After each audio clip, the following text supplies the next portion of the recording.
નાનો હતો હું, હજુ તો શરીર પર કપડાં ન હતા, હાથની મુઠ્ઠી ખુલી ન હતી. દુનિયા મારા માટે નવી હતી. ત્યારથી મારી જરૂરિયાત પૂરી કરવા લાગી ગયા પપ્પા. મારા માટે કપડાં, રમકડા આવી ગયા. હાથ પકડી ચાલતા શીખવ્યું મને.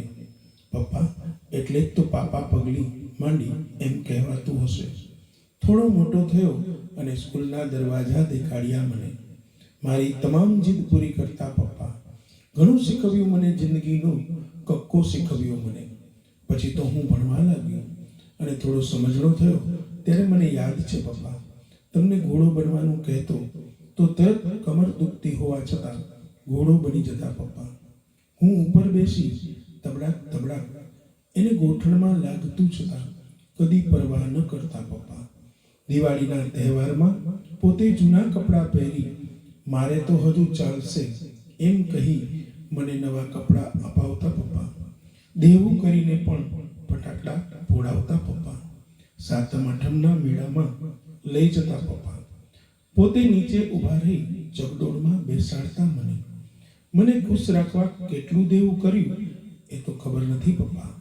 આજે એ વાત સમજાય છે પપ્પા. થાકીને આવતા જતા સાથે બેસી ખવડાવતા પપ્પા. સાયકલમાં આગળ બેસાડી ચક્કર મરાવતા પપ્પા. તોફાન કરતો હું તો ગુસ્સામાં આવી મારતા પપ્પા. પણ મને ખબર છે પછી ખૂણામાં બેસી ચોધાર આંસુ રડતા પપ્પા. નવી સાયકલ મારા માટે લાવતા પપ્પા. મને વાપરવા રૂપિયા આપતા પપ્પા. પણ કદી હિસાબ ન માંગતા પપ્પા. હવે હું મોટો થઈ ગયો તો પપ્પાની નાની નાની સલાહ વાતો નિરર્થક લાગતી. મને ગુસ્સો આવતો એમની સલાહ પર. આમ કરજે, આમ ન કરજે, પાયા વગરની લાગતી પપ્પા. મને ખબર છે એમ કહી ધુતકારતો. પપ્પા હવે હું મોટો થઈ ગયો છું, કમાવા જો લાગ્યો છું, રૂપિયા જો આવવા લાગ્યા છે મારી પાસે. પાપા રૂપિયા માંગતા જો એ રિટાયર જો થયા હતા, તમારે શું જરૂર છે હવે એવા પ્રશ્ન કહી ક્યાં નાખો છો આટલા રૂપિયા? મને ક્યાં ખબર હતી કે મારા ભણતરની લોનના હપ્તા ચૂકવતા પપ્પા. હવે હું મોટો થયો, પપ્પા બની ગયો છું પપ્પા.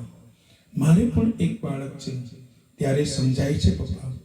પપ્પા કેમ પપ્પા હતા, ફરી પાછો એ જ ક્રમ સર્જાશે શું? હવે બધું મને સમજાય છે પપ્પા. હવે બધું સમજાય છે, જિંદગીનું સત્ય સમજાય છે પપ્પા.